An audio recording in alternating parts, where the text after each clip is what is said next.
मेरे प्रिय बहन भाई, मैं आशा करता हूँ कि आप स्वस्थ हैं, आप मस्त हैं और आप व्यस्त हैं। आइए हम उसी व्यस्तता के काम से थोड़ा समय निकालकर इस वचन को सुने और इस वीडियो को अंत तक देखें। आइए हम परमेश्वर के वचन से पढ़ते हैं मरकुस की किताब, उसका 7 अध्याय और उसके 10 पद से। प्रिय, यहाँ पर इस प्रकार से लिखा है, जब वो वाद विवाद कर रहे थे, जब वो यरूशलेम से आए थे और यीशु के चेलों को उन्होंने बिना हाथ धोए खाना खाते हुए देखा, तब इन लोगों को वाद विवाद करने का मौका मिला। और वैसे भी ये लोग यीशु मसीह के विरुद्ध में थे और यीशु मसीह के साथ वाद विवाद करके ये दिखाना चाहते थे कि हम शिक्षा को मानते हैं, हम सब कुछ ठीक कर रहे हैं और ये गलत कर रहे हैं। जबकि यीशु मसीह कोई भी कार्य को गलत नहीं कर रहा था। ये सिर्फ शिक्षा देने वाले लोग थे और यीशु मसीह शिक्षा के साथ साथ उन्हें चंगाई भी देने वाला था, उन्हें जिंदगी देने वाला प्रभु था और वो आज भी है और आगे रहेगा भी। प्रियो, वचन को पढ़ते हैं।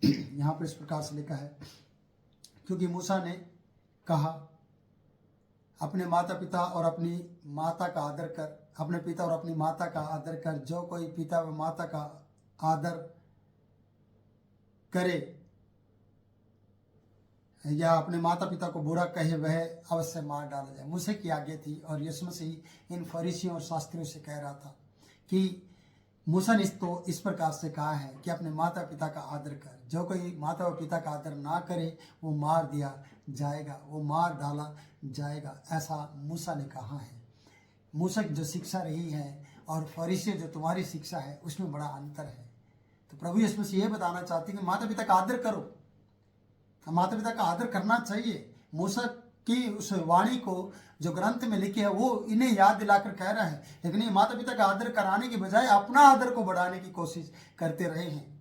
फिर हम 11वां पद देखते हैं, वहां पर लिखा है, परंतु तुम कहते हो यदि अपने पिता व माता से कहे, परंतु तुम कहते हो कि यदि माता पिता से आप कहो जो कुछ तुझे लाभ पहुंच सकता था वह कुर्बानी में चला गया और संकल्प हो चुका, वो निर्णय में चला गया, ले लिया गया है।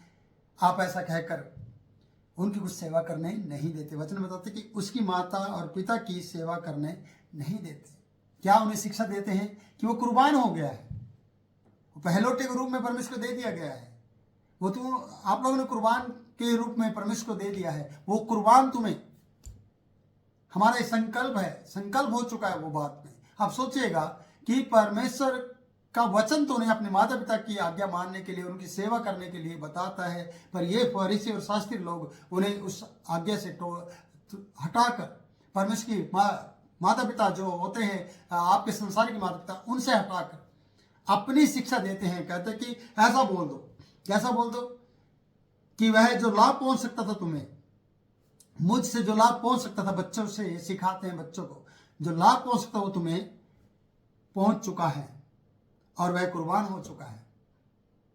तुम उसके माता पिता को ऐसी शिक्षा देते हो। सोचने वाली बात नहीं है कि अगर इस प्रकार की शिक्षा आपके बच्चों को दी जाए कि अपने माता पिता की बात मानने की जरूरत नहीं है, पर बाइबल तो आपको माता पिता का आदर करने के लिए प्रियो सिखाती है।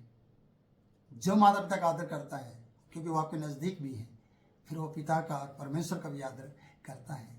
तो फरीसी ये सब शिक्षा नहीं दे रहे थे, बस वाद विवाद का उनका जीवन रहा है। वाद विवाद से वो अपने बातों को ज़्यादा लोगों के ऊपर प्रभाव डालते थे और लोगों को हमेशा वो लोग दबा कर रखते थे। तो वचन आगे बताते, इस प्रकार तुम अपनी परंपराओं से जिन्हें तुमने ठहराया है, परमेश्वर का वचन टाल देते हो। यीशु मसीह कह रहे हैं, और ऐसे बहुत से काम करते हो, ऐसा लिखा है। ऐसे बहुत से काम हैं जो आपकी जिंदगी में जो आप लोग करते हैं, अपनी परंपराओं से, पूर्वजों की परंपराओं से तुम क्या करते हो, परमेश्वर की वचन को टाल देते हो। ये समस्या उनसे कह रहा है, और ऐसे बहुत से काम भी करते हो। कहीं भी, मैंने पिछली वीडियो में बताया कि कहीं पर भी ऐसा कुछ भी नहीं लिखा है कि आप अपने माता पिता का आदर ना करो। क्यों? 10 आज्ञाओं में या प्रभु की उन सारी वचनों में, 10 आज्ञाओं में हम खास करके देखते हैं, प्रभु की प्रार्थना में भी हम देखते हैं 10 आज्ञाओं में इस प्रकार से, तू अपने माता पिता का आदर कर। सोच के देखिए, बाइबल बताती है, लेकिन फरीसी कहते हैं तुम्हें जो लाभ पहुंचना चाहिए था वो पहुंच गया। तो कैसी है शिक्षा शास्त्रियों की और फरीसियों की? और इस बात में वाद विवाद कर रहे हैं, ये हर बात में टॉन्टिंग करते हैं, हर बात में ताकाजाकी करते हैं, और इस तरीके से ये यीशु के समान तो नहीं हो सकते, पर यीशु का सामना करते हैं हर बार, और यीशु से सवाल जवाब करते हैं, और इस तरीके का जीवन है इनका। इसलिए कहते कि अपने पिता व माता से कहे जो कुछ तुझे मुझसे लाभ पहुंच सकता था वह कुर्बान हो गया। कितनी बुरी बात है। पर मैं अपनी परंपराओं से परमेश्वर की परंपराओं को या परमेश्वर के वचन को टालने वाले लोग, याद रखना, कभी भी परमेश्वर के स्वर्गीय वारिस नहीं हो सकते, बेटा बेटी नहीं बन सकते, जब तक वो अच्छी रीति से परमेश्वर के वचन को जान ना ले। प्रियो, मैं आपसे कहना चाहता हूं कि अगर आप भी प्रभु के वचन को मानते और जानते हैं, सुनते हैं, समझते हैं, तो संसारिक रीति रिवाजों को साइड में कर दीजिए, पुराने रीति रिवाजों की बातों को अलग कर दीजिए। कई लोगों को मैंने देखा है, विश्वासी जनों को भी उनके बच्चों के गले में धागे बंधे हैं, जबकि बाइबल में ऐसा कोई धागा बांधने की रीति है ही नहीं। कई लोगों को बुखार होने के कारण से ये हो जाते हैं, बड़े बड़े हो जाते हैं। बहुत से लोग आते हैं, उनको सलाह देते हैं कि किसी के पास जाओ, बर्तन बनाने वाले जो मिट्टी के बर्तन बनाते हैं उनके पास जाओ और उनसे ये थाप लगवा लो, इस तरीके से ये ठीक हो जाएगा। 3 दिन तक जाओ, ठीक हो जाएगा। मैं उन्हें कहता हूं 3 दिन में वैसे ठीक हो जाएगा, क्योंकि ये आम बात है, बच्चों के साथ होता है, ये बुखार होने पर होता है। लेकिन लोग क्या करते हैं, संसारिक चीजों को देखते हैं, संसार के लोगों की बात को मानते हैं, विश्वासी होते हुए भी। अगर आप विश्वासी होते हुए भी परमेश्वर के वचन को टालते हो तो आप परंपराओं को मान रहे हैं, आप रीति रिवाजों को मान रहे हैं। अभी ये समय ऐसा चलता है प्रियो कि धार्मिक लोग बहुत से रीति रिवाजों को मान रहे हैं, अन्य जाति के लोग, पर आप लोग विश्वासी जन हैं, आपके लिए हर दिन प्रभु की बात को मानने का है। हर दिन आपके लिए फेस्टिवल है, तो वहां रहे, हर दिन आप उसके बीच में आनंद मना सकते हैं। आज का दिन यहोवा ने बनाया है, हम इसमें आनंदित हो, ये गीत गाकर परमेश्वर की महिमा कर सकते हैं, धन्यवाद दे सकते हैं उसे हर दिन। पर लोगों के अगर जब परंपराओं में और रीति रिवाजों में आप फंस जाएंगे कि ऐसे नहीं करना, ऐसे करना, वैसे नहीं करना, ऐसे करना। बहुत से लोग कहते हैं 3 दिन फास्टिंग रखो, 4 दिन फास्टिंग रखो, कई लोग कहते हैं 40 दिन फास्टिंग रखो, 15 दिन फास्टिंग रखो, 10 दिन फास्टिंग रखो। भाई, आपकी जितनी कैपेसिटी आप उतना फास्टिंग रखो। किसी के सिखाने से, किसी के बताने से आपको फास्टिंग रखने की जरूरत नहीं है। पिता आपको भूखा देखना नहीं चाहता, पिता आपको रूठा देखना ही नहीं चाहता, सूखा देखना नहीं चाहता। पिता आपके मुख से पावरफुल आराधना देखना चाहते कि आप परमेश्वर की दिल से, दिल और जान से, सच्चे हृदय से आराधना और प्रार्थना करने वाले व्यक्ति हैं या नहीं है। ये प्रभु आपसे देखना चाहता है। अगर आप उसे प्यार करते हैं, अगर आप उसे चाहते हैं प्रियो, तो आपको सोचना है कि आप किस तरीके से प्रभु के वचनों को मानते हुए आगे बढ़ सकते हैं। मैं यही कहना चाहूंगा कि आप परंपराओं से बाहर आ जाइए। इस तरीके की परंपराएं आपके बच्चे आने वाले समय में आपका आदर तो नहीं करेंगे, क्योंकि आप उन्हें ज्यादा फोर्स कर रहे हैं दूसरी जगह जाने के लिए। आप उन्हें वचन पढ़ने की बात सिखाएं, आप उन्हें प्रार्थनाओं में बिठाएं।